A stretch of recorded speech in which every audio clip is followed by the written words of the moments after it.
అందరికీ జై భీమ్. ప్రకాశం జిల్లా చివర్లో ఉండేటువంటి ఒక నియోజకవర్గం, చాలా లాస్ట్ ఉంటుంది.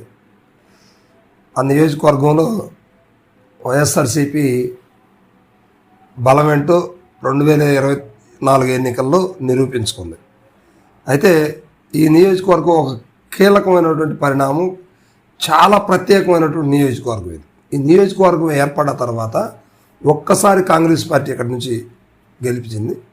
అదేవిధంగా వరుసగా 3 సార్లు వైఎస్ఆర్సీపీ గెలుస్తూనే ఉంది. అలాంటి నియోజకవర్గమే ఎర్రగొండపాలెం నియోజకవర్గం. సో ఎర్రగొండపాలెం నియోజకవర్గం 2024లో తాటిపత్రి చంద్రశేఖర్ గారు వైఎస్ఆర్సీపీ నుంచి, తెలుగుదేశం పార్టీ నుంచి గూడూరి ఎరిక్సన్ బాబు గారు పోటీలో దిగారు. తాటిపత్రి చంద్రశేఖర్ గారు ఇక్కడి నుంచి విజయం సాధించారు. ఏంటి, వైఎస్ఆర్సీపీ ఘోరమైనటువంటి పరాభవం చెందినటువంటి 2024 ఎన్నికల్లో ప్రకాశం జిల్లాలో 2 సీట్లు వచ్చినాయి, దర్శి, ఎర్రగొండపాలెం. అయితే ఈరోజు మనం ఎర్రగొండపాలెం గురించి కొన్ని విషయాలు తెలుసుకుందాం. ఇక్కడ ఇన్ఛార్జిగా వ్యవహరిస్తున్నటువంటి, అంటే ఓటమి పాలయ్యి కూటమి అధికారంలో ఉంది కనుక కూటమి అభ్యర్థిగా ఉన్నటువంటి తెలుగుదేశం పార్టీ ఇన్ఛార్జి గూడూరి ఎరిక్సన్ బాబు గారి మీద అవినీతి ఆరోపణలు బలంగా వినిపిస్తూ ఉన్నాయి. ఈయన ఇటీవల లోకేష్ గారు, చంద్రబాబు నాయుడు గారు కూడా హెచ్చరించడం జరిగింది, వేరే మంత్రుల చేత కూడా మాట్లాడించడం జరిగింది. ప్రస్తుతం చంద్రబాబు నాయుడు గారు డైరెక్ట్గా మీ పనితీరు బాగలేదు, నెక్స్ట్ మీరు నిలబడాలంటే అవినీతి ఆరోపణలని పక్కన పెట్టేసి నియోజకవర్గంలో పనిచేయడానికి, ప్రజల మనసుల్లో నిలబడడానికి ప్రయత్నం చేయండి అంటూ కొంచెం సర్ది చెప్పడం కూడా జరిగింది. సో ఇక్కడ ఉన్నటువంటి సమస్యల్ని టీడీపీ సాల్వ్ చేయలేకపోతుంది, వైఎస్ఆర్సీపీ మీదనే సానుకూలతుంది, ఇది టీడీపీ వాళ్ళకు కూడా. ఇక్కడ జరుగుతున్నటువంటి కొంచెం డిఫరెంట్ యాంగిల్ ఎర్రగొండపాలెంలో ఈ పరిస్థితి ఉంది. అయితే ఇక్కడ తాటిపత్రి చంద్రశేఖర్ గారు రాజకీయ అరంగేటం చేయటం, ఇక్కడ నుంచి కంటెస్ట్ చేయటం, ఒకేసారి గెలుపు కూడా వరించడం జరిగింది. సో ఈయన బలమైనటువంటి వ్యక్తి.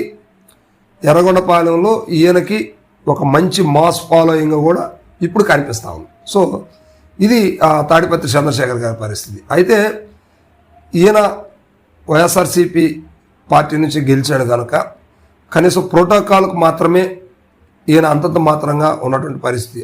మొత్తం కార్యక్రమాలన్నీ కూడా గూడూరి ఎరిక్సన్ బాబు గారే ఇక్కడ ఇన్ఛార్జిగా వ్యవహరిస్తున్నారు, ఆయనే చూస్తున్నారు.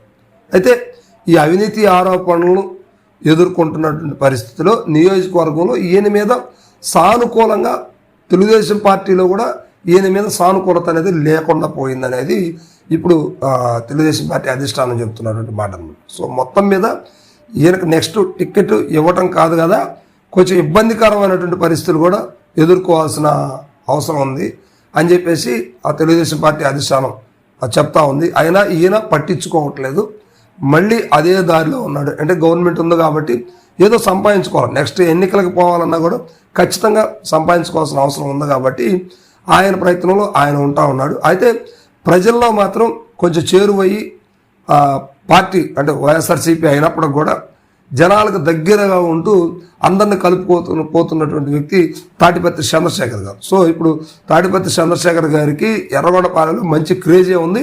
అంతేకాదు జిల్లాలో బూచేపల్లి తర్వాత నెక్స్ట్ ప్లేస్లో తాటిపత్రి చంద్రశేఖర్ గారు ఉన్నారు.